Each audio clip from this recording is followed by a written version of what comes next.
Welcome, everyone, to episode 97 of Apron Podcast with Chill Boys. I am your host, Michael Ruspass, and with me, as always, is your doctor-recommended dose of nerdiness, Carlos Rodriguez, a.k.a. your Nerd Day. Carlos, how you doing? Good, man. Good. Got some coffee. Shout out to Little Susie's in Philadelphia for all your pie needs. That sounds gross, actually, now how I said that. Yeah, that's very gross. It sounds very dirty. I did not mean it. Yeah. Regular pie, not poo-tang pie. I am tired for a completely different reason today.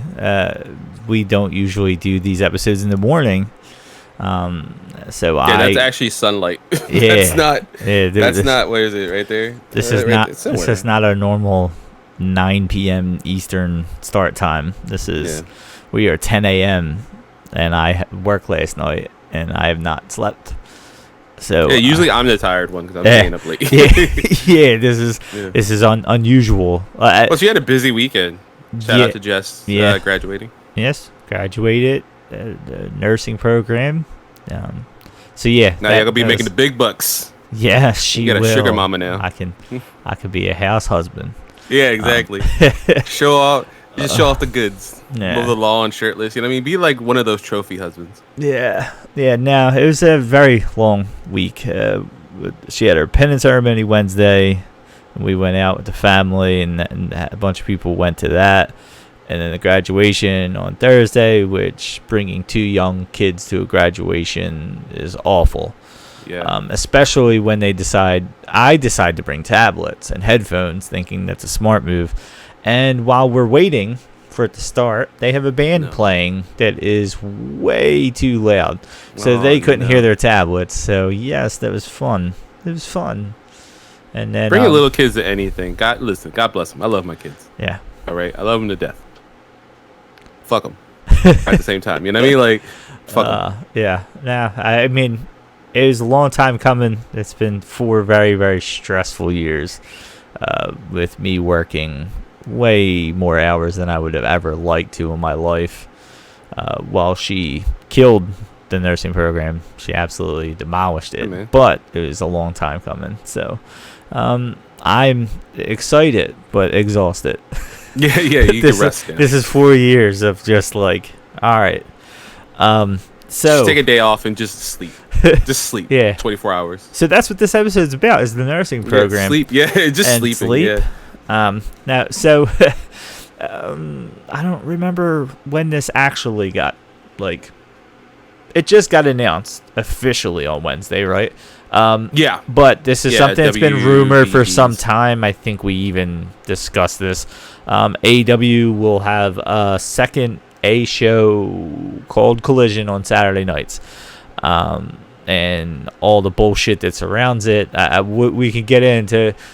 It's hard not to talk about it, even to start, because... I don't know what you're talking about. Yeah. No, what you're talking about. As much as we try not to be a CM Punk podcast, it is becoming that way, and it's purely because of everybody else. There's nothing else to talk about. As much as he doesn't want to be the center of attention, and he's already told us and everyone else in wrestling media to go touch grass, it's hard not to. He was already the most talked about figure in wrestling for 7 years without touching the ring, and then now he's back for a little bit and a whole shitload of controversy. Of course we're going to talk even more, so I will say this, and this will not be the only time I'll say this episode, and this won't be the only time I've said this won't be the only time I'll say this in the future. This is all work. You're all being worked. We're all being worked. It just is. I don't care. The whole thing. See, and I started to get sick of some of this, because every 2 hours there's something new, right? And it's on purpose. Some conflicting report too. It's always conflicting. It is all on purpose. This is all on purpose. I don't care. I don't care what anybody says. The whole leaking Punk on the first image and then not has nothing to do with him not coming back. It has nothing to do with Ace Steel. It has everything to do with, I'm assuming, they wanted it out there. AEW said no, And I felt like this was their compromise. Let's put it out there and then act like, oh, no, sorry, he's not involved. Because now people are talking about it and saying, oh, crap, what happened? Wouldn't they want to promote him? And then you got all the famous wrestling podcasters, which basically do the same thing we do, but they're well known for it. They're just giving their own opinions and having the janitor and the night crew at Daly's place giving them information, and the information they want to give them, and it's so like this is all opinion based. Everything, most of what Meltzer and Brian Alvarez says is opinion based, hidden around sources, and then plans change when it didn't happen. That's all this is. This is all their opinion. But the fact of the matter is, I said this, and I will say this until I'm blue in the face. Why announce where that first episode is on Wednesday? Why? Why not say, hey, we're going to announce this next week? It makes zero sense. I understand it in a weird way why they want to claim that it's because CM Punk might not be coming back and now they might have to find a new place and all this other stuff. I get it, kind of, but doesn't it make more sense? Tony Khan's done this since AEW's existed. He draws shit the fuck out. And as we've seen in wrestling history, you want all eyes on the go-home show, not the 2 weeks before show. Why announce it this past Wednesday when they can have people watch on Wednesday to see if they're going to announce Chicago? And now you're watching and you're seeing what's happening for Double or Nothing and all this other stuff. It just doesn't. It made no sense to announce it on Wednesday after WBD, right? WBD. Yeah, WBD.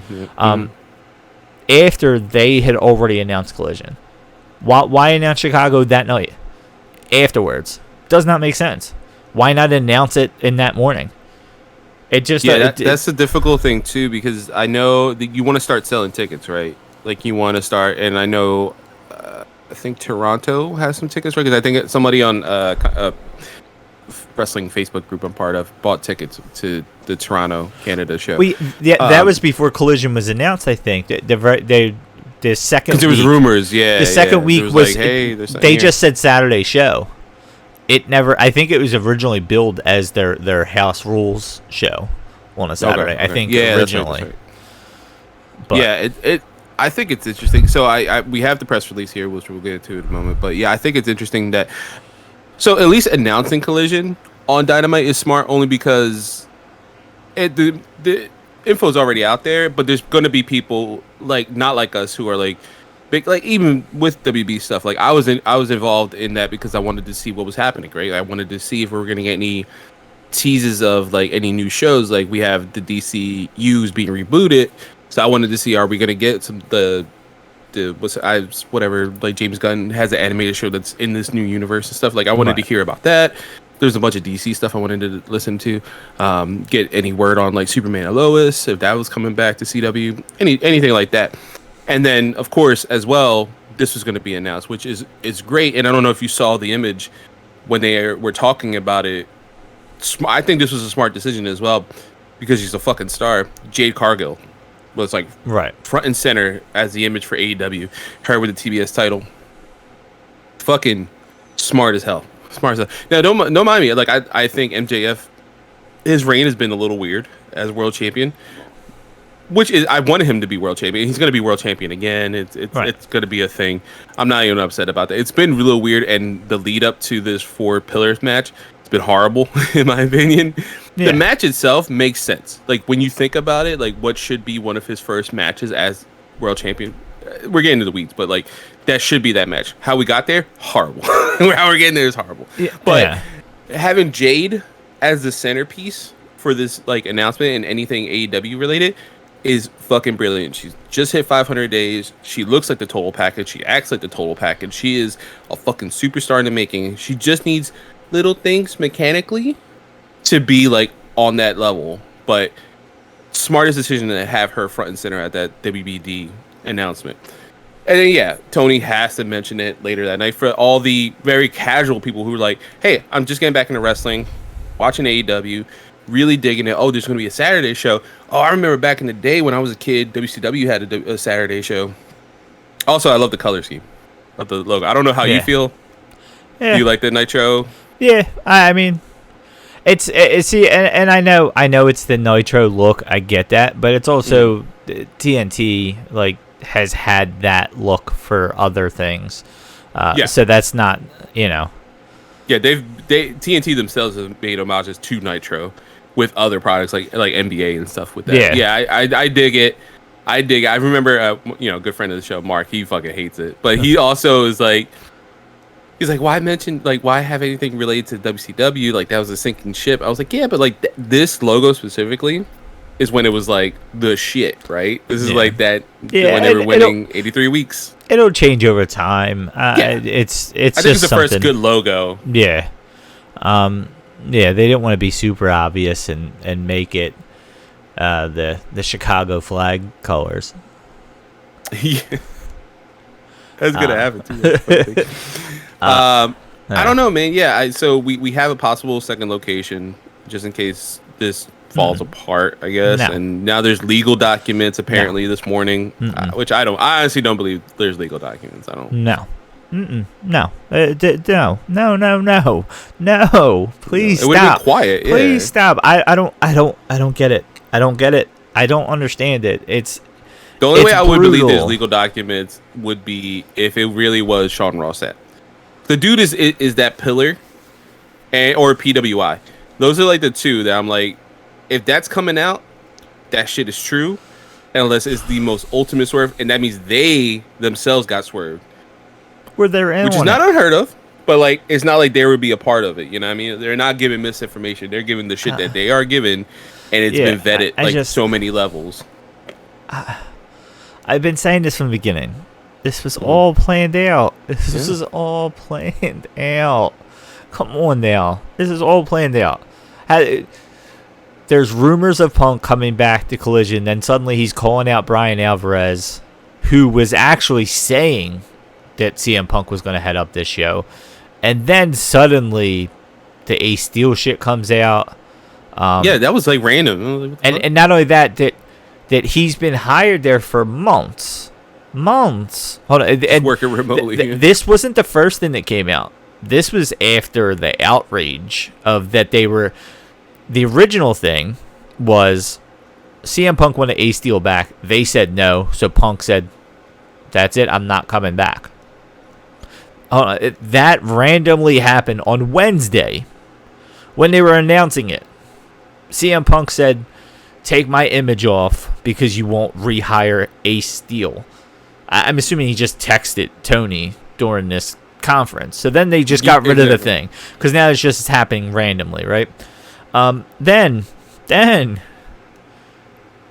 want to say hours later, not only was Ace Steel rehired, but he was rehired months ago. He's been working remotely, and Punk said he'd only come back if he got to be on the road on Saturday. And that Wednesday, during this conference, Tony said, "You know what? Fuck you. He's not coming back." Now think about this. Yep. Listen to what I'm saying right now and how idiotic this all sounds. And it's not idiotic because Punk's a child. It's idiotic because people are believing it.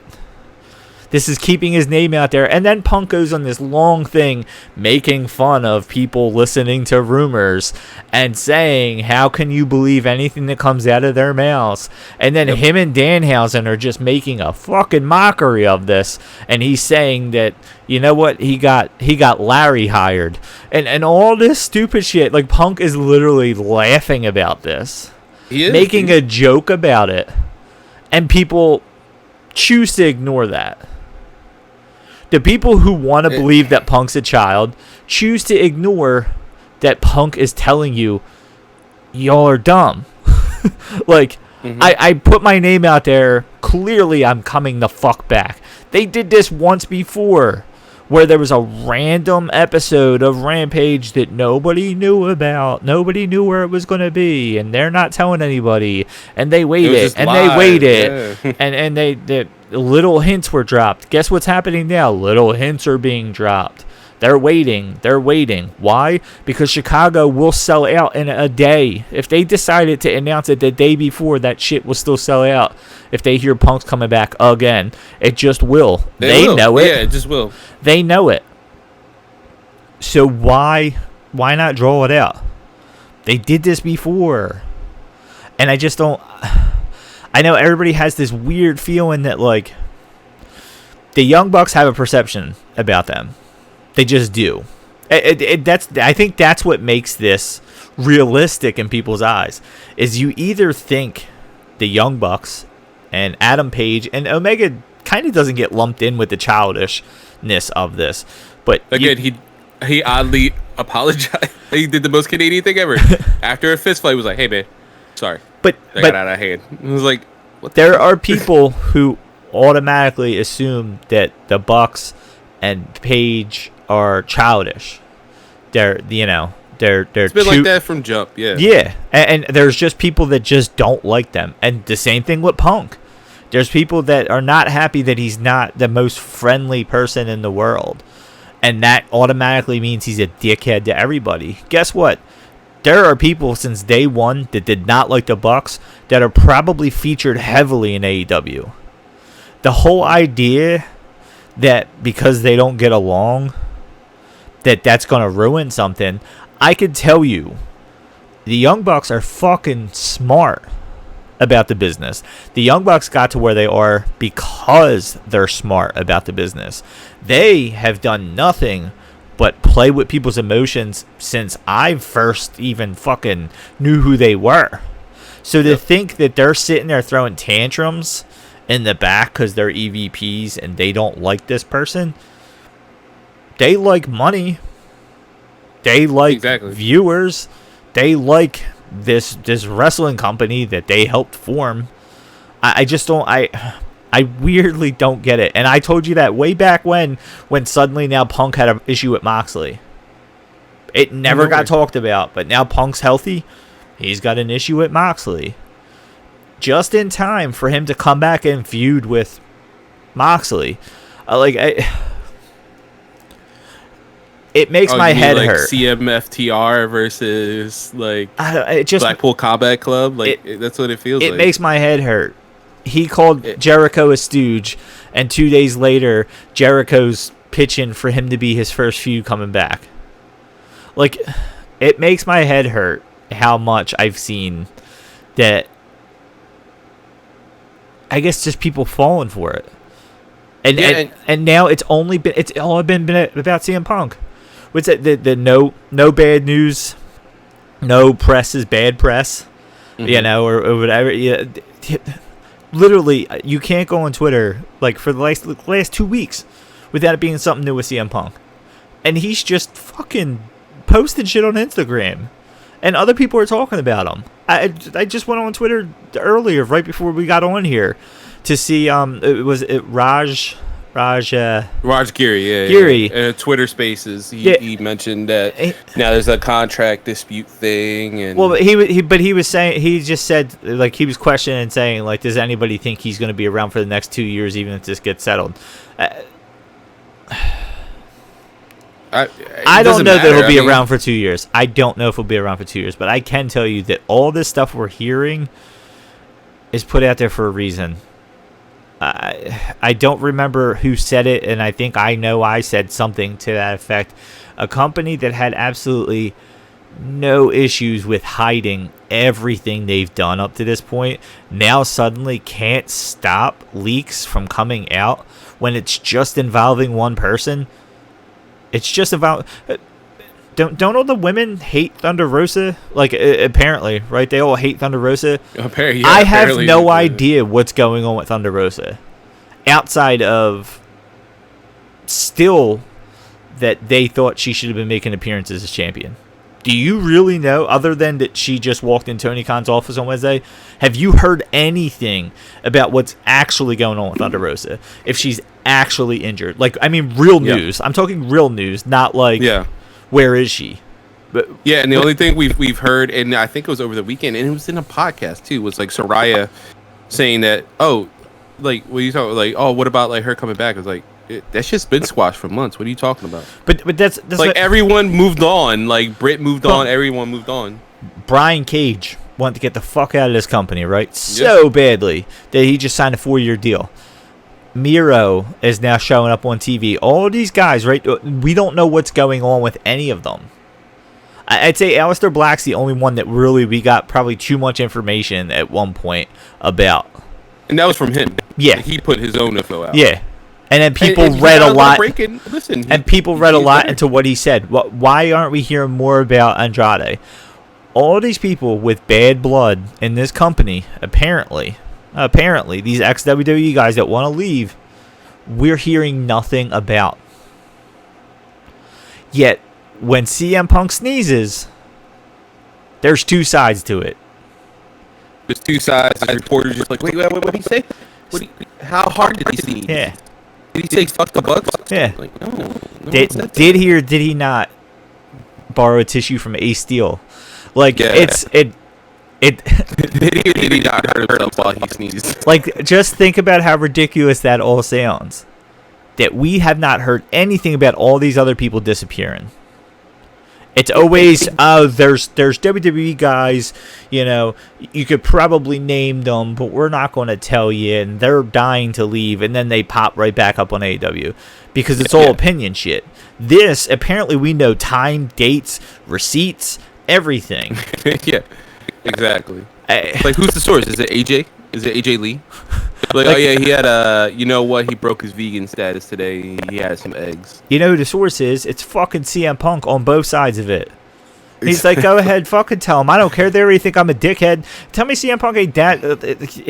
That's exactly who CM Punk is. Exactly what you just said. It's CM. It's like they already think I'm an asshole. Go ahead. Yeah. Go ahead. People who like him. People who hate him. Tell him I punched you. Go ahead. You know, like, who the fuck cares? And then this is really random, right? So we're talking about Punk and everything. It's funny that I went. You mentioned Raj Giri, and we just hinted at the thing he released. There was like a Twitter Spaces thing about there's a contract status, and they sent a legal document, and he has to show up or whatever. I doubt that. But listen, I'm looking at his Twitter because I wanted to see if he's mentioned anything other than this random Twitter Spaces thing. And I look, and here's a tweet that says, if CM Punk doesn't work out, then, like, what's the point of Collision, and what do you make the centerpiece? Motherfucker, if you look right here, right, at the press release, I can tell you already who you make the centerpiece, because there's not going to be another title, right? You could probably prop up the TNT title again, which you probably should, because the All-Atlantic title means more now, the TNT title. But, like, I'll go through this really quick, right? So TNT launches the second night of professional wrestling with a new tentpole series at AEW Collision on Saturday, June 17th. It was announced today. Kathleen Feach, Chairman of Chief Content Officer, U.S. Network, blah, blah, blah, Warner Brothers Discovery. This live 2-hour in-ring show will air every Saturday night from 8 to 10 p.m. Eastern and feature more wrestlers, more stories, more action, super serve fans. AEW Collision will feature the headliners, including Miro, Samoa Joe, Thunder Rosa, Powerhouse Hobbs, and Andre El Idolo. Can you not tell me, out of everyone right there, right, they all get more time, which is a lot of us wanted, right? A lot of us wanted to see Miro more on TV. A lot of us wanted to see Joe outside of ROH, like, more. Right. A lot of people want Hobbs. Hobbs is getting hotter, right? We want to see this new generation. And a lot of us want to see Andrade. If we don't get CM Punk back for real, like, who do you make a centerpiece? Motherfucker, it's right there. Yeah. You have someone in Miro that all of us collectively as a fan have been dying to see on this stage and to shoot up, right? And he comes to AEW, and he's with Kip Sabian, and it's a alright storyline. It's a good start off. It's a slow build, and then they do the right thing and have him take out Kip. I mean, Kip was hurt too, but he starts building up this monster status, and he's the TNT champion. He's a great TNT champion, and then he loses the belt, and then he's like not on TV a lot. He's quiet, just chilling with Lana. probably, doing their freaky shit that they do, all this other stuff, and that's fine. They're married. Go get freaky. Who cares? But you can't tell me that all of us as fans have been dying to see him. We have not seen him on Dynamite in months. He's been healthy. He's been cleared for months. That we're not going to itch and be like, yeah, this is the dude. Feature him. Let this be the motherfucker that's on Collision every Saturday, killing it. We know he can work. We know he can work the mic. He's got that presence. Like, he is that dude. So if we really don't get CM Punk, you're going to tell me that Collision's already failing? No, fuck you, Raj. No, get the fuck out of here. Because, there's so many other wrestlers. Yeah, and that was going to be in 2 hours. In 2 hours, right, of Dynamite. Yeah. How many storylines on a weekly basis are getting further along? Like, and probably in a 2-week span, let's say, because you don't want to show the same guys every week. So let's say in a 2-week span, so 4 hours in a 2-week block of Dynamite, you're maybe getting 6-ish feuds, and then some random title matches and random one-off matches thrown in there. So now we're talking 6 feuds. I'm going to run down all the names you didn't name. You got Kenny Omega, the Young Bucks, Hangman. You have Jon Moxley. You have... Man, I wanted to call him Cesaro so bad. Claudio Castagnoli. You have Bryan Danielson. You have Adam Cole. You have FTR. You have the Lucha Brothers. You have Pac. You have Keith Lee, Swerve. You have Orange Cassidy. You have Hook. You have Jungle Boy, Darby Allin, MJF, and Sammy Guevara. You have Chris Jericho. And that's me without putting any thought into it. Oh, and by the way, you have the Outcast, you have Britt Baker, you have Jamie Hayter, you have Jade Cargill. I mean, the fact of the matter is, that is too many people for one show. Right there. That's too many people. And none of their names got added to that Collision list of names. Yeah.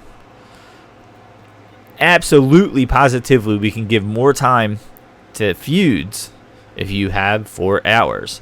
You can give more time to these feuds. You maybe don't have Keith Lee and Swerve feuding as much on a Rampage where people are not necessarily watching it, and you kind of can move that to Collision.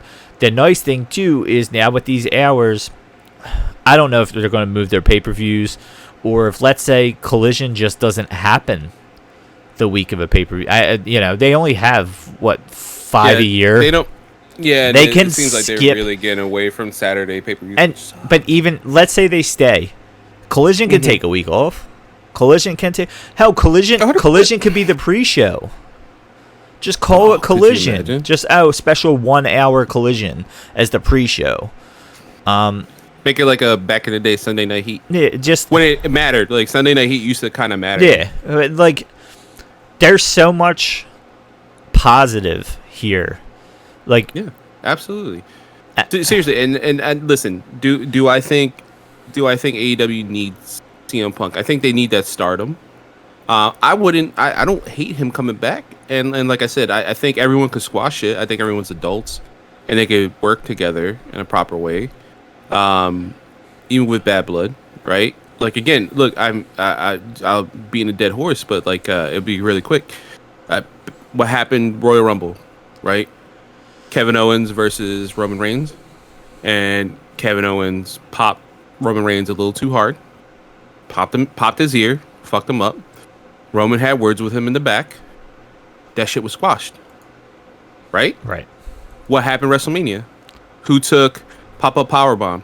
Who did all this other shit from Kevin? Roman. Okay. They're professionals. Yeah. They can have a disagreement. You know what I mean? Like, you're going to tell me, like, people don't have disagreements in the workplace and, like, they can work that shit out? And if you can't, then they would literally do something. They literally will get rid of somebody, for real. So, everyone could be an adult and do this. But if we don't honestly get CM Punk, Collision's not due to fail. This is a chance for Collision and AEW to prosper. It's all on Tony Khan. That's the unfortunate thing. And that's for either better or worse, right? Like I said, he's the best of us, he's the worst of us. He needs help with creative. Right. He really does. He needs like a committee. Vince used to have a committee, remember? One writer for Raw, one for SmackDown. He oversees everything, right? Do it like that. Somebody for Collision, somebody for Dynamite, oversee everything. Yeah. And you know, matter of fact, I forgot as well, ROH, right?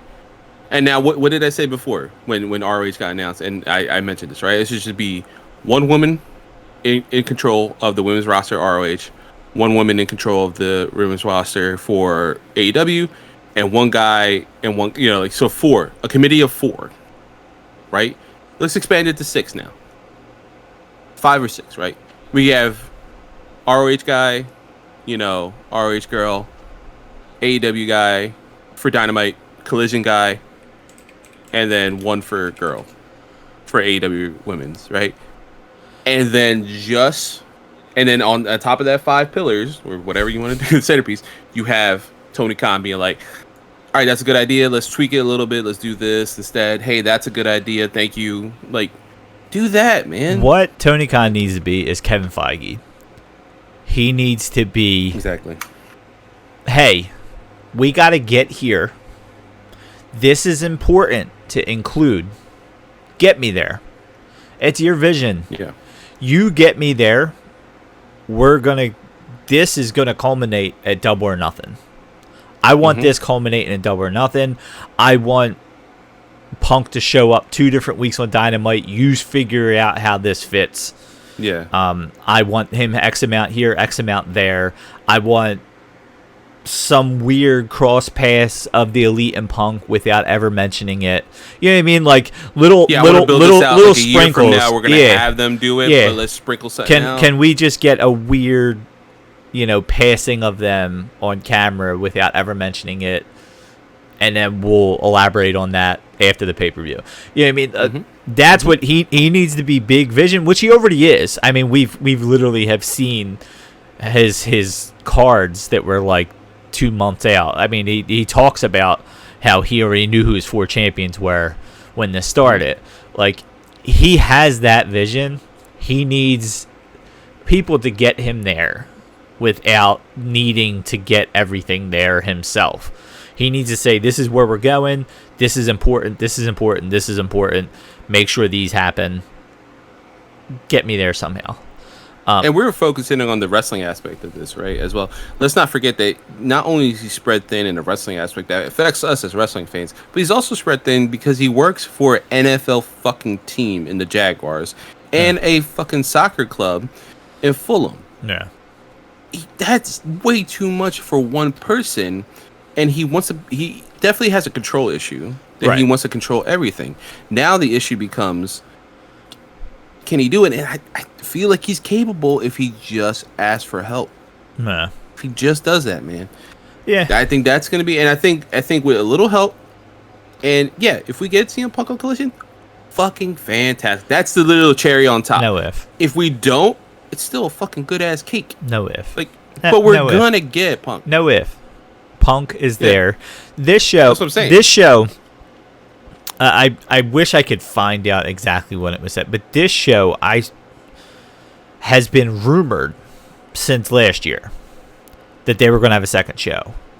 If I remember right, one of his big announcements, everybody was convinced it was a second show, and then it was like they were going to Canada or something like that. Like it was, or like the West Coast when they were finally hitting the West Coast because of COVID being done and stuff, and they were finally getting out there. But I remember a long time ago, they were like convinced there was a second show. Like there was rumors about it, and then it just kind of died. You know why it died is because somebody got hurt. This shit has been planned from the beginning, and that's why I find funny the idea of a roster split, a hard roster split, in the vein of WWE. No, I don't think so. See, they have so much talent that they can have a hard roster split and still be successful. I think it's necessary in some ways. I mean, the Hardys, now with Jeff Hardy back, you know, they're going to be featured in some way. I already forgot about that. I didn't name Eddie Kingston. in there at all. Like I said, there's so many guys. Christian, I didn't name. Wardlow, I didn't name. There's so many people that like I know I still haven't named. And it's insane how much talent they have. They can do a hard roster split and have it be fine. Should they? I don't think so. I think it should just be. It's no different than now. Rampage has had storylines.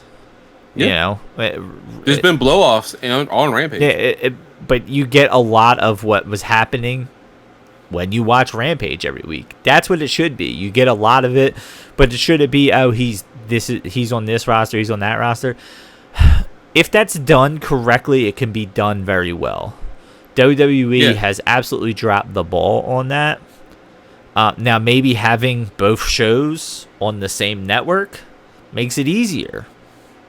You know, a lot of the issues that seem to have in the past is Fox wanted some guys, USA wanted some guys. They both wanted the same couple guys. And then, you know, ratings went down one week, and it's like, oh, well, we need to appease USA, so let's bring Roman over for a week. If it's the same network, maybe they're not. They're like, all right, we understand that we're not going to have CM Punk on Wednesday and Saturday. We're not going to have the Elite on Wednesday and Saturday. We understand that. But it's benefiting them on both sides. Maybe it could make it easier. I don't know how true it is that they filed a trademark for the transfer portal. What's the transfer portal? I haven't heard this. Apparently, they filed a trademark for it. I'm pretty sure transfer portal. I'm going to look this up while I'm talking about it now in case I said the wrong words. But what a transfer portal actually is, it's in college sports. It's the portal that kids go through when they want to transfer schools. Oh, gotcha. Yeah, I knew it in the college. Yeah. I just heard this. Well, AEW, from a couple hours ago, a transfer portal looks to be on the way to AEW. They filed a trademark called the transfer portal.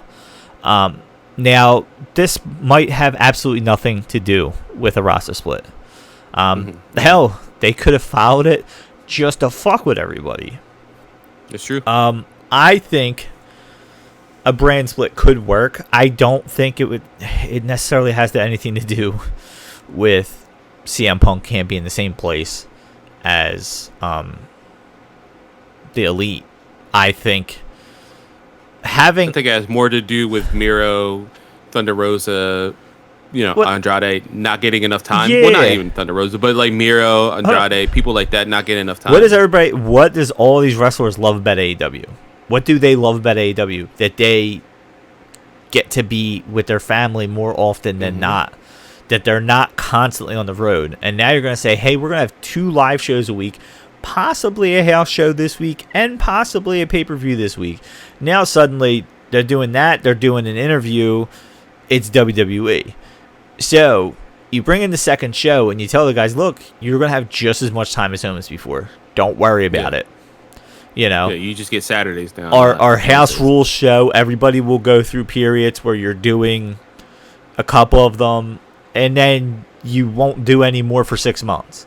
Because that's all these house rules is going to be. It'd be like the Hardys and Orange Cassidy's, like the names that are on the show, and then you get like a Willow Nightingale, match or something like that. New Japan Strong Women's Champion. But like Willow Nightingale, that house rules thing, it'd be like Danhausen and Hook tag team and for the main event. It's fun. Fun for the crowd, and that's what the house rules is supposed to be.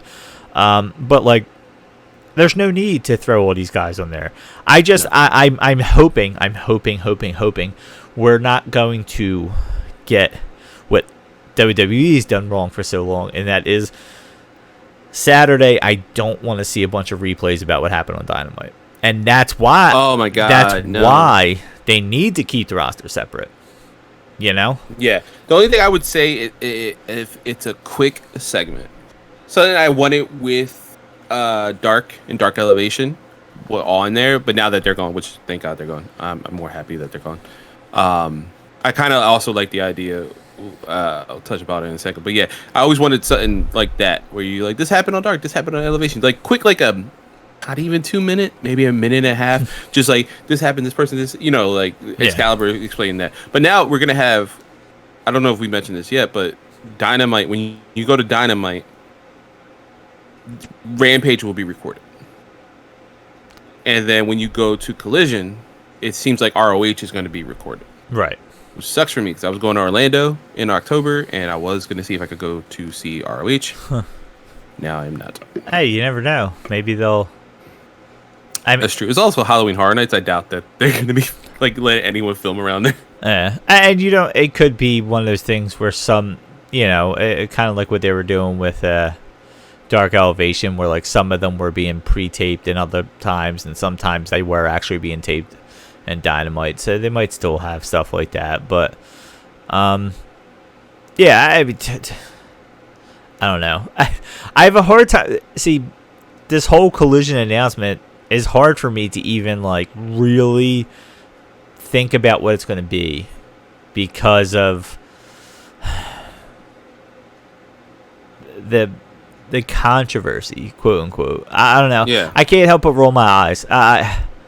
If I'm kind of done with it. If I'm wrong, I will admit it. I don't think I am. I just don't. I told you when it happened that this was planned. And everything that's been done to this point just makes me, either somebody really fucking hates CM Punk, and I'm saying like legit. Yeah, like there's somebody that works for AEW that just can't stand this fucking dude so badly. Like, it's either that or they're just working you. They're working everybody. They're working me. I'm talking about them on this. We do it. Yeah, we're talking about them again, and I don't mind talking about them. I'm not upset that I'm talking about them. I'm upset that I'm talking about Ace Steel again.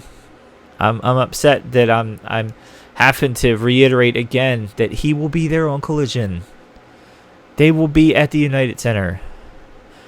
Fuck, I wouldn't put it past them to announce Daly's place on Wednesday. Yeah, why not? Fuck it. No, at this point, they won't sell tickets. Yeah. They'll announce Daly's place on Wednesday, just to get people to continue to talk, and then at the pay-per-view, and like have Punk show up and say he only decided to come back if they moved it to the United Center. Like, I swear to God, like it, they could, they really could. Like, at this point, I feel everyone like on Florida would be like, "Oh, you son of a bitch." Yeah, I just feel like they. I mean, hell, I could see Tony coming out and saying we were going to have it at the United Center, but due to unforeseen circumstances, we're still trying to find a location. If worst comes to worst, we'll go to Daly's place. Please stay tuned until Double or Nothing. Hopefully, we'll have this all ironed out. You know what I mean? Like, I don't know. I feel like they're like, why not? Why not? And then have. When is Double or Nothing anyway? It's next Saturday. This Saturday. Oh, Jesus Christ. And that's the other thing too. And you were talking about this, and we said we were going to talk about Collision and all this stuff, and we have Double or Nothing. Like you were saying, you want to talk about All Out, or All In, right? All In. Yeah, All In. Yeah. I'm still not used to it All In after all these years. Which Forbidden Door is happening before, and Double or Nothing's happening before that, and that's where the weirdness of that Pillars match is. And I'll cover that real quick. I felt like that Pillars match had to happen at this pay-per-view because of everything else. They couldn't. They didn't want to use MJF in, for lack of a better term, a bigger match. So there's a story surrounding it with the Pillars. But, like, outside of Jungle Boy, like, Darby Allin basically lost a whole shit ton of matches leading into this. Sammy Guevara, that's what fucks it up. Sammy Guevara's just been kind of a henchman for the JAS up to this point. Where is he with them? Kind of, sort of. Oh, he's now tutoring Daniel Garcia into being a sports entertainer, and now suddenly he's in the heavyweight. Like nothing. That they knew they didn't have time. I don't even want to say time. They didn't want to start a new storyline because of all the craziness that's going to come out of the other stuff. So you have the built-in pillars thing. There's not a whole lot of effort there. And then you bank on MJF carrying it. But then you also have the Blackpool Combat Club and the Elite and the return of Hangman to the Elite. And that's the A storyline to me. Yeah, and they not know even that. The world title. They know that. So why put MJF in a feud with Adam Cole, let's say? Yeah, which is rumored, yeah. Why do that now when it's just going to get overshadowed? So let's give Jungle Boy and Darby Allin and Sammy Guevara their kind of shot, even though they haven't built any of them as legitimate threats. No. And you just can't do it that quickly.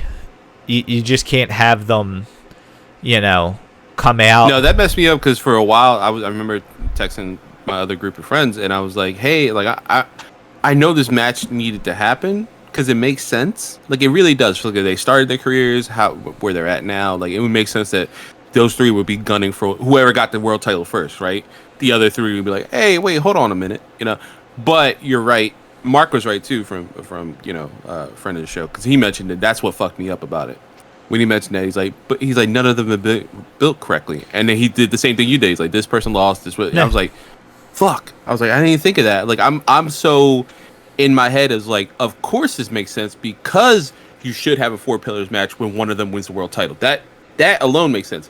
How we got there, horrible way to get there. Honestly, I felt like they were better off doing this at All In. Yeah. Like start the All In show with the AEW title. I don't know. I just don't. I don't like just. Oh, well, that would have been really good too because like I just happened to watch all of All In for the first time in a long time. I was like, damn, MJF opened up All In. Yeah. In what 2018 or whatever. Now, can you imagine him closing out or possibly? He come in and he opened it. Champion? If they just open it with the championship, they just get that crowd going. I don't know. They needed to headline this pay-per-view with something. My guess is that the Anarchy at the Arena heads into some type of 5-man match with Takeshita and Ibushi at it in some way. Oh my god! I wouldn't doubt that Forbidden Door we end up with like a what do they call it?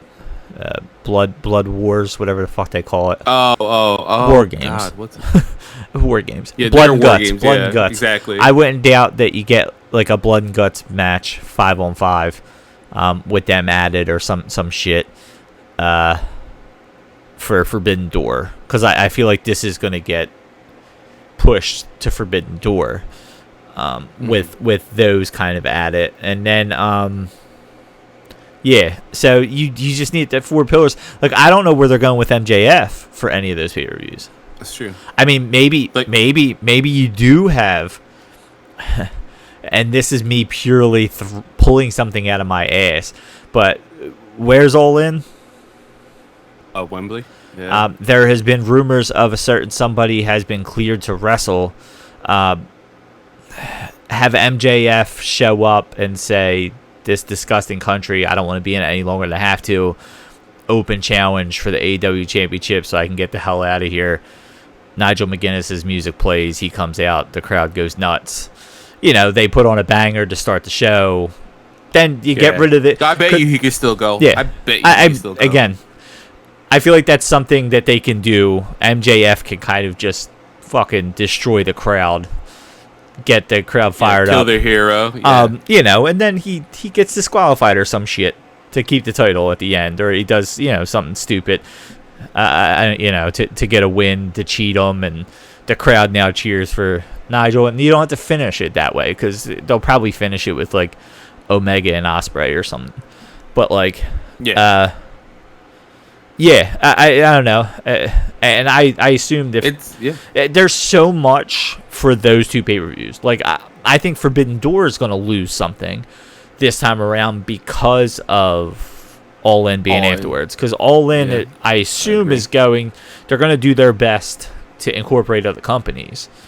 We're definitely going to get stuff from Progress, and like I would love to see a Dynasty reunion with Hammerstone and Richard Holiday with MJF.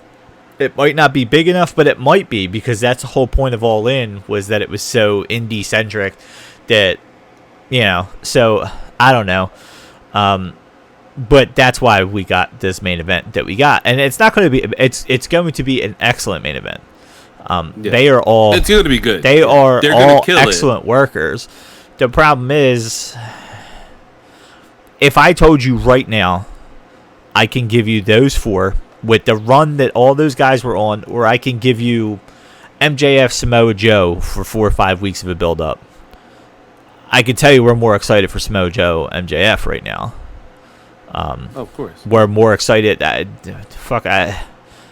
don't know. There's a lot of better options they had. There is. No, true. And that's a frustrating thing about it. Yeah. I don't know. I felt like they've been dealing with this now for like 2 months, and I don't feel like any of them are more legitimate than they were. And I think that's the problem too. No. You had time. That is the issue. You had time to build them better than you did. I think that's what makes them even more frustrating. Yeah. All it did was show you in this 2 years, 2 years, 3 years. How many years they've been around now? That MJF is the only one that's really reached anything close to the potential we thought all four of them had from day one. And it's not those other guys' faults, not completely. But like, Darby is what he is. He's a crash dummy. We talked about this he's way the back second when. coming of Jeff Hardy. Yeah. We talked about this way back when. I honestly, Jungle Boy's still too small. And then what he said recently don't help his case. He's not big enough to be imposing, and he doesn't like to talk on the mic. He needs to build that up. So that's the thing. But that's what he's going to be an All-Atlantic champion or Intercontinental or International or whatever the fuck it's called. Yeah. Like that's what the TNT championship. That's what's up his alley to hold on to for a while. But he needs something. Honestly, the other one that has any potential is Sammy Guevara. And I've been saying that for a while now. But you have other guys that surpass these guys. Ricky Starks has absolutely surpassed. He surpassed all of them other than MJF. He just has. Powerhouse Hobbs has surpassed them as far as being like a young guy in the company. Wardlow obviously is a very simple one. That came in very green as shit, and he surpassed them. And then they brought in all the WWE guys. After a while, Miro, after a while, there's so many of them that those guys just kind of got lost in the shuffle. But that's the problem, is there was a built-in storyline here, and they banked on that built-in storyline. Because I forgot. Like, literally, I forgot. Because of that built-in storyline, they got me. I forgot about the losing streaks. So that's the frustrating thing about it. That's what they want you. That's what they want from you. Mm-hmm, want to focus so much on the pillars that, MJF cried his way to this spot. MJF threatened to quit. None of us did it. We've been here. We've been putting on your favorite matches. Who cares that we lost? We've been putting on your favorite matches. And now they're close, and Sammy Guevara is talking about how he has respect for them, and one of us has to take it away from them. And obviously, that's what's, the writing's on the wall there. Somebody's going to get greedy, and MJF steals a cost thing. them, But, exactly. It's just built in. It's the laziest of built-ins. And they sure kept it lazy. They absolutely they absolutely kept it lazy.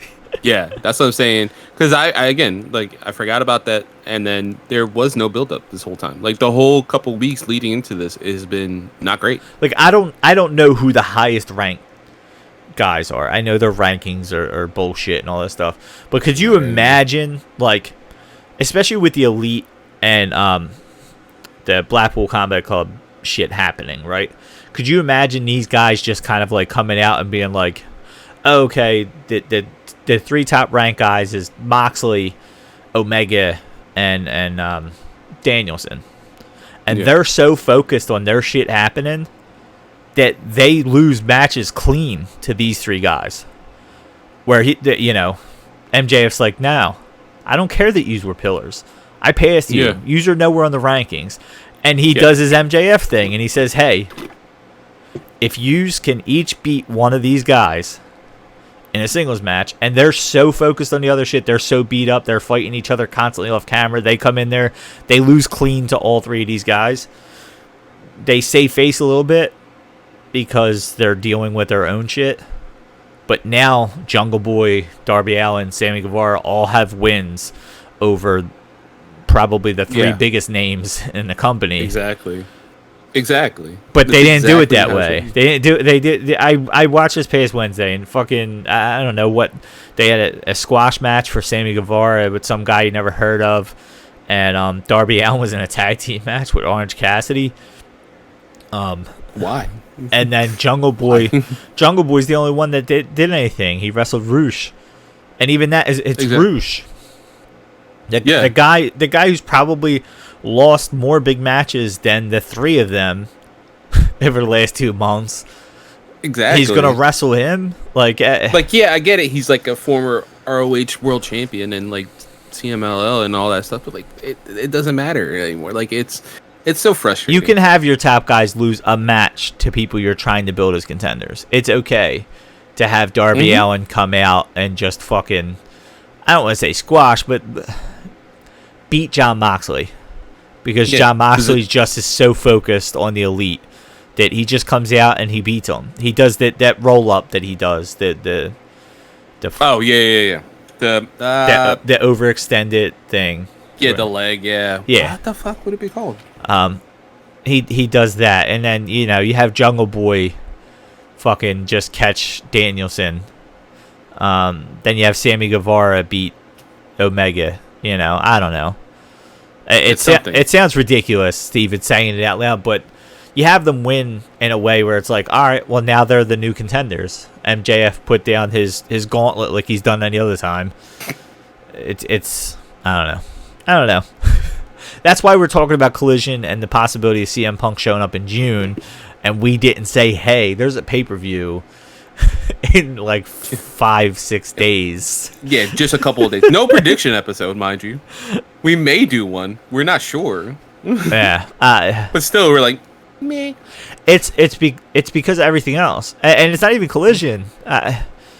This pay-per-view it's going to be good. AEW's pay-per-views have always been good. It's going to be good. The problem is they're saving great for the two coming up after it. Yeah. And that's... They have an All-In and Forbidden Door problem. That's I don't know, how close are they? I don't even know. All-In is in June, right?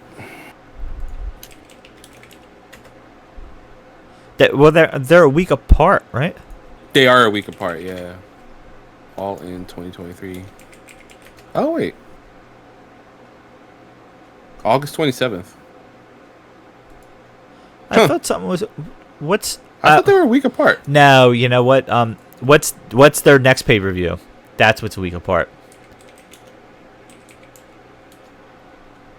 I don't know. Wouldn't it be Double or Nothing and then there's a break? Oh, no. You mean All In. All In and then All Out. Yeah. That's what it is. So it's All In, All Out. So this kind of makes a little more sense. We have a little bit of time to build up to Forbidden Door 2. Yeah, but think about it. This isn't WWE. We've had 3-4 month programs in AEW.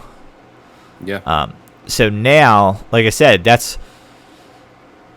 they kind of are rushing the Four Pillars thing, because right after it, you got to start thinking what's going to happen for Forbidden Door, because that shit's gonna start at Double or Nothing. Those are going to be our surprises. That's going to be where you get. I'm going to assume you're going to get Takeshita helping Blackpool, the BCC, Blackpool Combat Club, and then you're going to have Ibushi.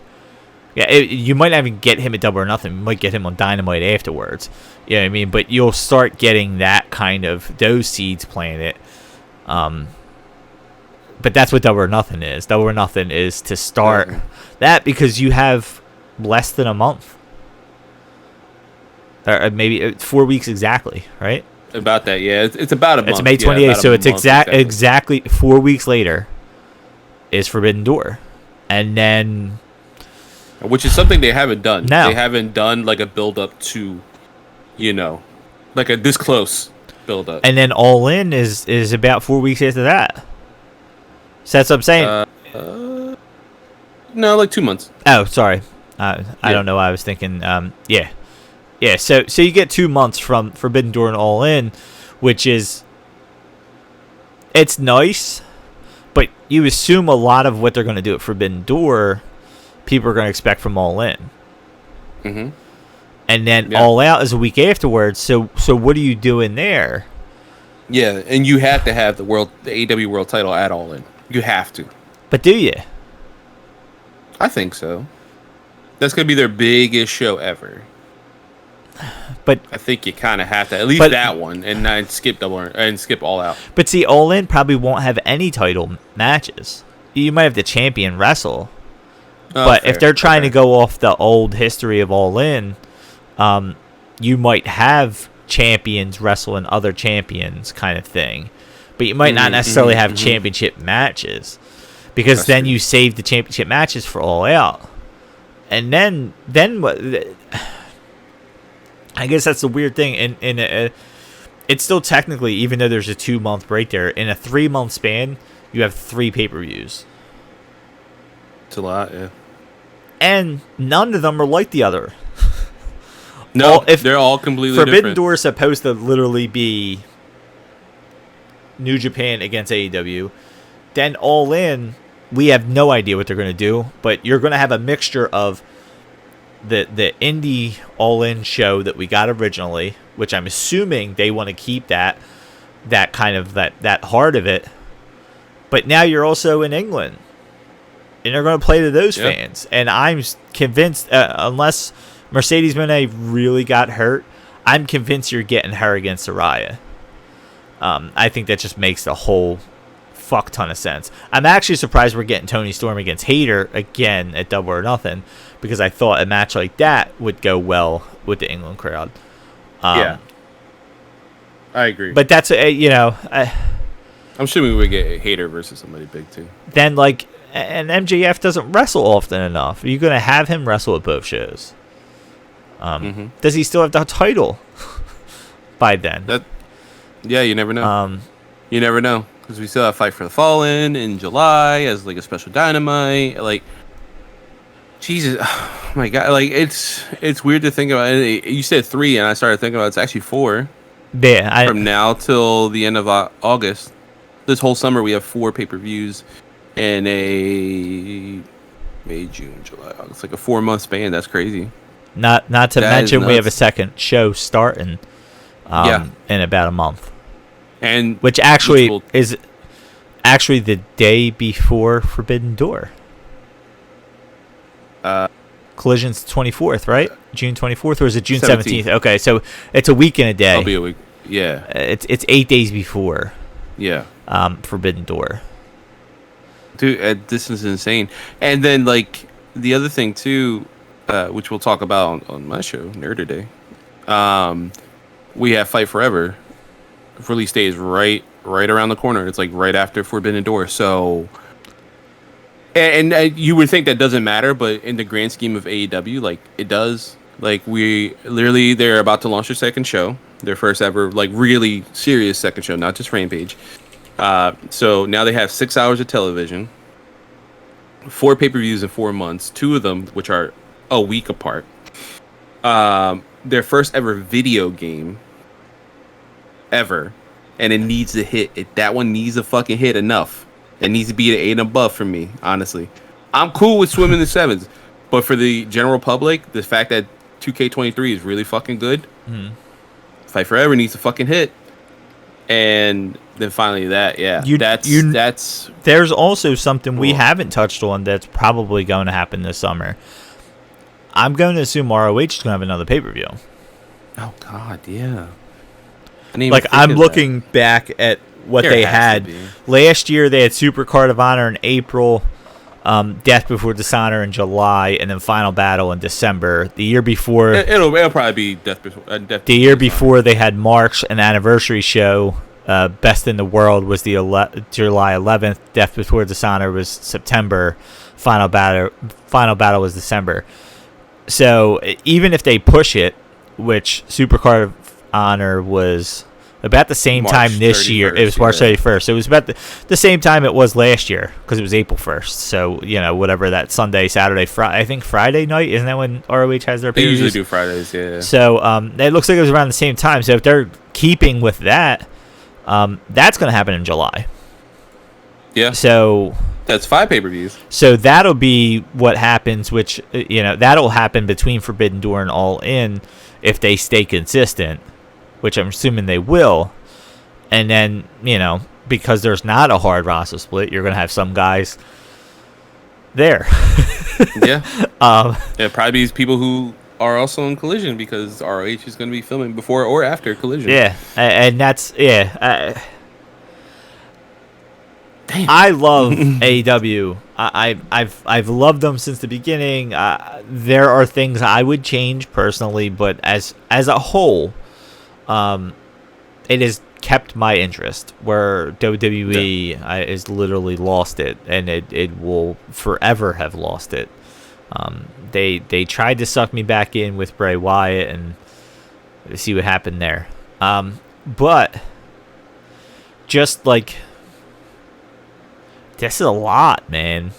It is a lot, and it's a true test. I feel like I say that every once in a while. But for AEW, this is a true test. What we hated about WWE, and I realize ROH is its own thing.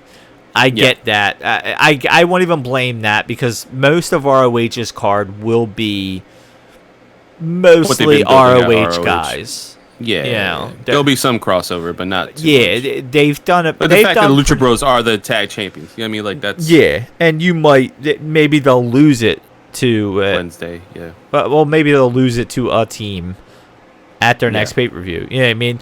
They needed the Lucha Bros to have it, because the Briscoes don't.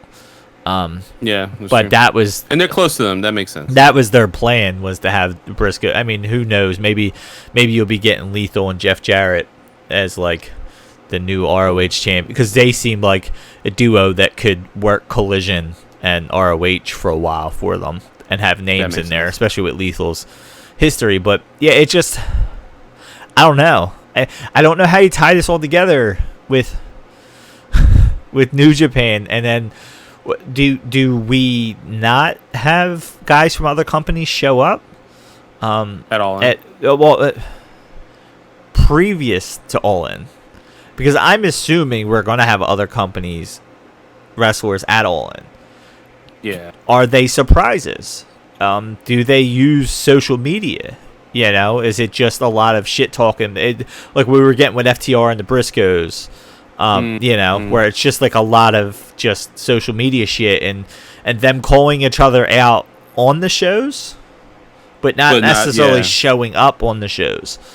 There's a lot, man. I mean, just looking at it, I felt like it was a lot, and then I was like, oh, I missed July. I was like, oh wait, no, they didn't, because ROH will definitely have a July pay-per-view. I'd be very shocked if they don't. And you said that's where Fight for the Fallen is also in July? Usually. It's those special Dynamite episodes. It's usually...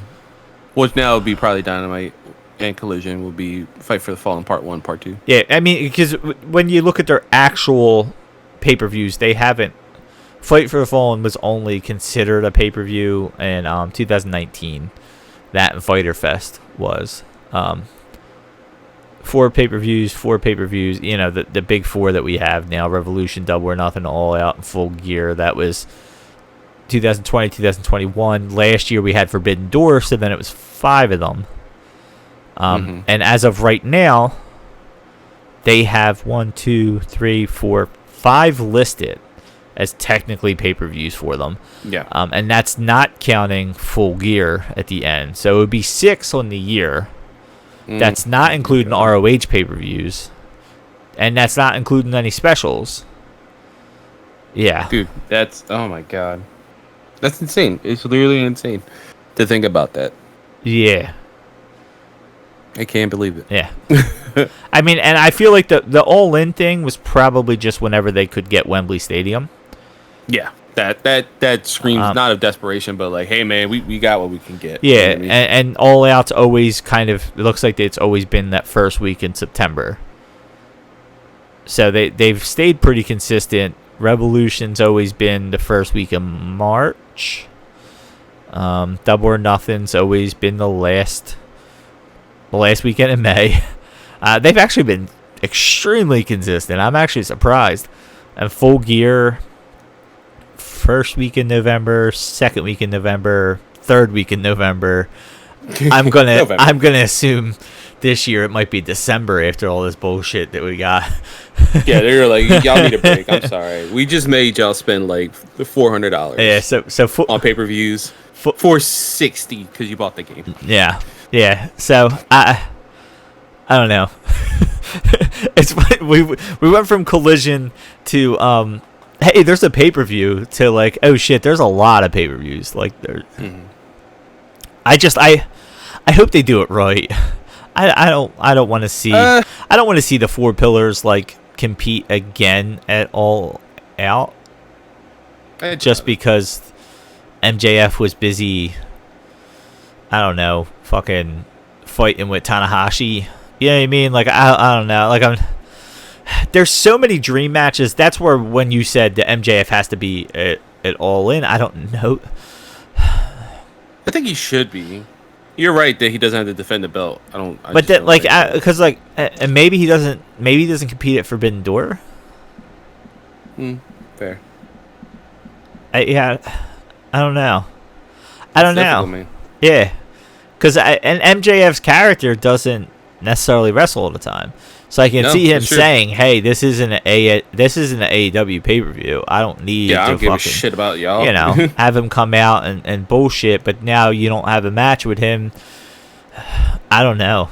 I'm so. And part of me is like, oh, Will Ospreay will attack him. Like, no, Will Ospreay is probably going to be wrestling Kenny at Forbidden Door for the U.S. title because he just advanced last night. Maybe. You know what I mean? Yeah, maybe. Or does that happen at All In? Did they save that for England? Well, they did already say that Kenny's defending at Forbidden Door. Whoever wins against Ospreay and I forget who won that match. So it's like it's Ospreay versus somebody for the right to wrestle at Forbidden Door against Kenny. That is a good question though. Does Ospreay lose somehow? And maybe Ospreay. I mean, now look, Forbidden Door's in Canada, and All In's in England. You know, you could have Kenny win on his home turf, and then you have Ospreay compete. You know, and that. I don't know. It's so much, and it's too much to think about. The added, like, weirdness of a one pay-per-view. Like 2 of them are not their own pay-per-views. The one is supposed to be a super show, which we still don't have enough information, but it's supposed to be a super show of all wrestling companies, which minus WWE. It's supposed to be. Now, how much of that are we going to get now that AEW has their own company? Is All In just going to start being like their WrestleMania? I'd seen somewhere where they said they'll just travel to like the biggest stadiums they can find, and that'll be All In. But then you can't consistently have All Out right after it. You have to almost just get rid of All Out, keep All In name, and have that be your your main one. I would do that. I would get rid of that's the only thing that makes sense to me. If that's going to be a pay-per-view for them, is that they had already announced All Out for this year and they couldn't back out of it. And now that they had the All In moniker name finally, that they want to use that as their main. I'm sure they've wanted to for a long time. It speaks to Tony wanting to originally buy ROH and put ROH on the main stage. Yeah. I mean, of course, that's not happening. You know, they are Honor Club, but that's you could see the ideas of what he wanted to do from the beginning, and he's kind of getting to do some of it. Yeah. So yeah, I don't know. It's a crazy time for AEW, and it's funny. The more we talk about, the more it's like, man, can they really hit this landing again? This weekend's pay-per-view, probably gonna hit the landing. Like, it's probably gonna. The show itself will probably be amazing, but like how we got there is a little rough, like it was last time. See, like, damn. And that's they've been able to hold their hat on certain people, and that's where like they used FTR and Briscoes for 3 straight ROH pay-per-views as like the main. I don't care if it was the main event. That was the main hyped match for those shows. Mm-hmm. The last one, I didn't really pay as much attention to because you didn't have that kind of standout match. It wasn't that was Castagnoli and Eddie, yeah. So like the only cool thing was like them reignite their feud from Chikara. Yeah, but that was the biggest thing was what Dante Martin shattering his leg. Oh yeah, that was gross. But yeah, like I look at it, you got. I mean, I guess he had Mark Briscoe fighting for the ROH TV title, yeah. Yeah, like even just looking at it, I mean, the Embassy wrestled AR Fox, Blake Christian, and Metalik. Like, it just, I don't know. Stu Grayson came back and wrestled a singles match. Oh yeah, like Jesus, it's so weird. But like you had Tanahashi appearance in it, you had a Shibata appearance in it, but like it he is TV champion. It just didn't stand out. I guess it's weird saying this because AEW is supposed to be for the hardcore fans, but those ROH pay-per-views people were watching because the Briscoes and FTR was like the thing. And then you lose that here, and I'm like, this isn't underwhelming. This is what I guess I expected ROH to be looking like from now on. It's not awful, but it's like... No, it's just not what I thought. Yeah. But I guess you can't have everything be amazing. I think we would have even taken FTR and Briscoes on AEW's pay-per-views as opposed to the ROH pay-per-views. In a perfect world, I think we all would have been like, you don't need that for ROH, put that on AEW. So, I don't know. I'm very, very much interested to see how they make it all work. Because I just don't... Can they stick this landing, dude? Like, that's going to be the thing. Like, I hope we don't get, like, 4... matches that end up being basically the Elite against somebody like a Blackpool Combat Club and just some variation over the next 4 pay-per-views. I just hope the coolest thing for me would be like I think I mentioned we should probably end it there. We've probably been going long. I didn't even realize it. I would love like a gang warfare. Like, you remember WWE back in the day? I think I mentioned this on the previous show too. Like, having like gang warfare where like every like Blackpool Combat Club versus the Elite versus the Embassy versus like I don't know how you put the Embassy in there, but like just a bunch of teams, United Empire, you know what I mean? Like, see, and I forgot that Kenny was defending his title at Forbidden Door, and I was saying having blood and guts, but that's where you could see Ibushi replacing Kenny in the Elite. For a one-off, and then you got Forbidden Door. Similar to All In. You have the Golden Elite. You got Forbidden Door, and that was Didn't Danielson get hurt last year? He was supposed to wrestle. Yes. Was it Zack Sabre? Was that who? Yeah, and then Claudio came out. Because I thought it was. Really? Mm-hmm. I thought they'd.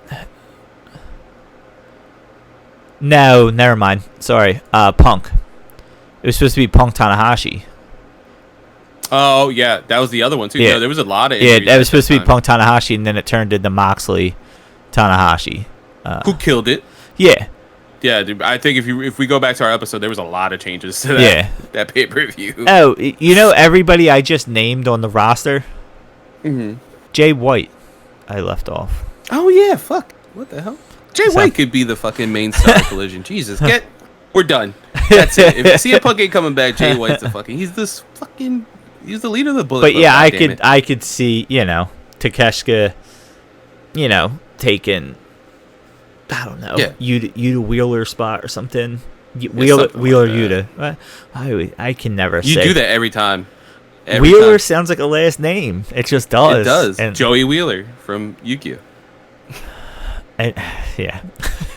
All right. It's early in the morning. All right. And we got something else to record after this. So.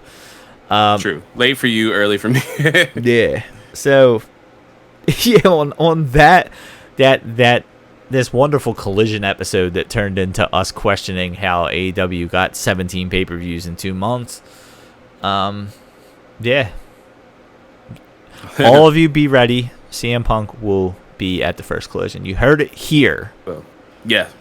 Nowhere else. It is official because I'm saying it. It will be in Chicago, and it won't be in Chicago's little bitch-ass stadium. It'll be in the United Center. It'll be there. I don't care what gets said on Wednesday. It'll be there. And if it's not there, well, I was wrong. You don't need to know that. Fuck you.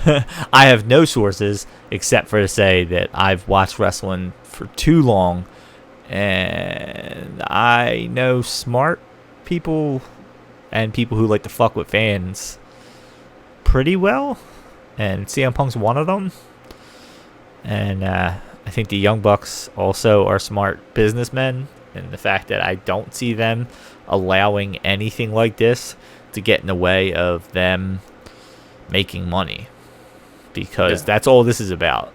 It's them making money. They want to make history and all this other shit, but it feels so much better when you're making money doing it.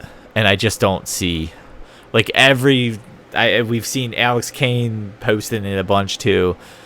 This isn't the first company that has had wrestlers who don't like each other. There was people who did not like Punk from day one. This fight didn't cause them to not like him. They just didn't like him. It didn't mean they probably weren't sitting there in awe, drooling over the crowd noise when he returned. Oh, God. Like, they all did. No matter who likes him, who doesn't, they all did that. I don't know. I can't wait for Collision to come. I can't wait for CM Punk to come back. I can't wait for his first speech where he vaguely mentions the Elite. Oh, 100%. And Twitter goes nuts. It's exactly what's going to happen. And Ace Steel comes out and hugs CM Punk. For some reason, yeah. Or he wears an Ace Steel shirt. And they're going to go insane. And they're going to say, can you believe this? He's already fucking up his chances. And then Brandon Cutler's going to post some retweet of somebody saying how Punk's a cancer. And then they'll get taken down. And then in 3 years, they will main event All In. Exactly. That's exactly what's going to happen. Oh, God. You've been right about literally fucking everything, so why not? If McMahon's back, all this other shit, why not? I said, we talked about this. When this happened, I said this is a work. And everything that's happened convinced me more that it is. I don't know. As I post it on Twitter, and I stand by this as well, it's funny. People will say Meltzer is an idiot and doesn't know anything until something feeds into what they want to believe. And then Meltzer knows all. I've literally watched people. He's the god. I watch people retweet what he said in his fucking podcast and leave certain parts out of it and say this must be true and completely skip over the other shit that was said. Anything else. Yeah. And then use that, well, Meltzer doesn't know everything all the time. Well, then why are you Even pissing and anything, moaning about his stuff about Punk? Why are you pissing and moaning about Ace Steel? Why are you pissing and moaning about this? But everything else Meltzer says is garbage. I know the Young Bucks have the Meltzer driver. I know they got a relationship with him. We get it, yeah. My God, if there's anybody that would want to play along, it's Meltzer. Meltzer and Brian Alvarez are more character than journalist. More than anybody except for maybe like Bischoff and Cornette. Those are your Mount Rushmore of Skip Bayless, Stephen A. Smith types. They are character through and through. They if they can get you talking, they will get you talking, and that's what they're trying to do, is get you talking. Just so they can say, well, my sources were wrong. Tony Khan didn't keep them in the loop this time. It changed yesterday. What? You know what happened 2 seconds ago? The janitor said this, and he put this paper on my... Tony Khan finally put his foot down 5 minutes before Dynamite and said, I'm going to sue you if you don't show up on Collision. And Punk said okay, and now they have the United Center. Because Tony Khan just texted him and said, yo, I know we couldn't guarantee that spot, but Punk gave me the thumbs up emoji. We're good. Book it. Yeah, we're all set, guys. But maybe... Don't worry about it. Maybe if Ace Steel bites somebody again, we might need Daly's place. So, keep it flexible. Schedule a concert. Schedule a concert there just in case, Yeah. Matchbox 20. There you go. It's so beyond me. Like, yeah. United Center. No, United Center's just waiting for Tony to tell him what's going on. What's going on? You ain't got Punk? That's it. We're opening this date now. Sears Center. You go fuck yourself. Disney on Ice is back, booked again. Yep, Moana, bitch. Like it's so. Oh man, it's so. I don't. And if I'm wrong, I'm an idiot. I don't think I'm wrong. I just don't think I'm wrong. Listen, man, you've been right before. I'm just saying. It's so. It's all work. It's all work. And we're talking about him. CM Punk hasn't fucking even been shown on fucking AEW TV, and somehow he's the most talked over a about year too. AEW. That's a crazy thing. He is the most talked about AEW wrestler. It went from he's a cancer, we don't want him back, to now more people than not want him back. Go back months ago. Nobody wanted him in WWE. People who hated WWE didn't even want him there. Want him nowhere around the ring. And now people are excited about him again. Why? Because it was easier to flood that hate because it kept his name out there when he was gone. It made people like the Elite. Because if people were hardcore Punk fans, maybe the Elite get booed this whole time. I feel like shit happened, but I feel like it's gotten squashed probably like day of, and I feel like that shit got squashed when the suspensions and the title drops happened. Yeah. I feel like Punk was going to drop the title anyway, and I felt like they made a storyline out of it, and it made the Elite look even better because then they came out on top on the Best of 7 series when they returned. So it made them look even stronger. I don't know. CM Punk. All of you book your flight out to Chicago. It's the United Center. Yeah, do it right now. Frontier. Oh, man. I can't wait for Collision to start so we can... It's going to be interesting, man. I can't wait for it. I very, very much like CM Punk. I hate talking about other people talking about what may or CM may Punk. have happened to CM Punk. And when he clearly posts a message about hockey and they say, oh man, he's talking about the elite. Yeah, this is it. He's talking about. It's like, nah, man. The Knights are going. What the fuck are you talking about? He posted 3-1. He's talking about the elite. Like, no, that's the hockey score, asshole. Stop reading into it. Just enjoy it. Why are you being so fucking weird about this? And I really hope that CM Punk never shows up on Dynamite. Like, ever. Again. And they just draw this out. They just draw this out. I don't know. I like it in one way, and I hate it because there's nothing else to talk about. Like, nothing It's that just CM interesting because it's just all over the place. But, yeah, I can continue to complain for another half an hour, but I won't. This is what happens when I'm tired, is I ramble. And I say, you've all been worked. That's it. Bottom line. Yes. End of story. Yeah. But, all right. You got anything else? Nah, man. I'm good. All right. Well, then on that note, we'll see you when we see you.